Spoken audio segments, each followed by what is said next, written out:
does marijuana lower testosterone levels?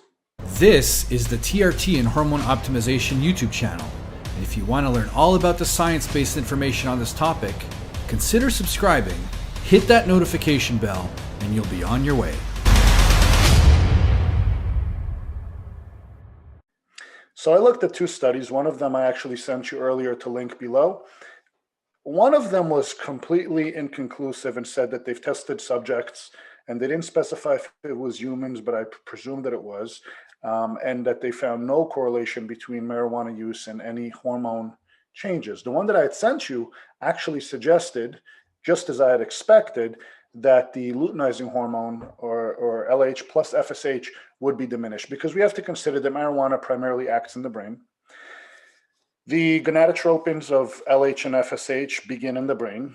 And if this is something that your body is going to be hindered by, and most people would tend to probably use, unless they're a chronic user of marijuana, most people would tend to use it towards the evening or possibly for sleep.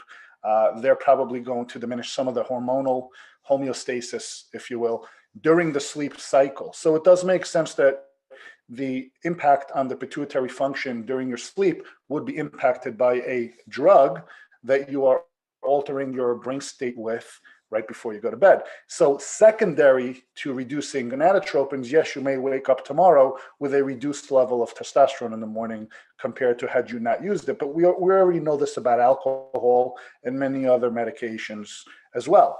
So to say that marijuana use destroys your testosterone, well, we could point at foods, we could point at any drug, we could point at alcohol, we could point at anything and say it's going to diminish, right? So any state of altering your natural body chemistry can have an adverse effect on lowering testosterone as a secondary mechanism to luteinizing hormone. To say that men who smoke marijuana have lifelong lower testosterone levels than men who don't, I think is a little risky to say, and it's not something I would stand behind. With that said, those of us on TRT really don't have to worry about luteinizing hormone. Now, if it's showed conclusively that marijuana use binds to or blocks the androgen receptor or hinders or modifies the testosterone molecule within our serum, that is a whole nother subject.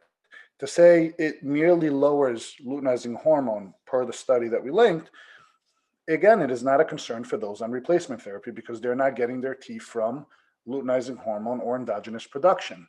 So we're bypassing that whole mechanism.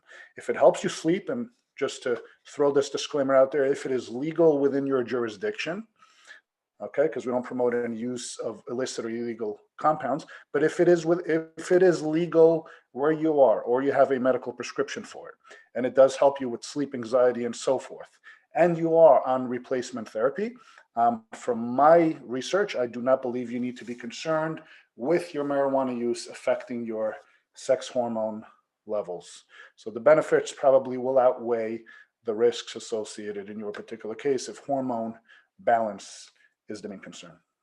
Okay, thank you so much, Gil. My pleasure.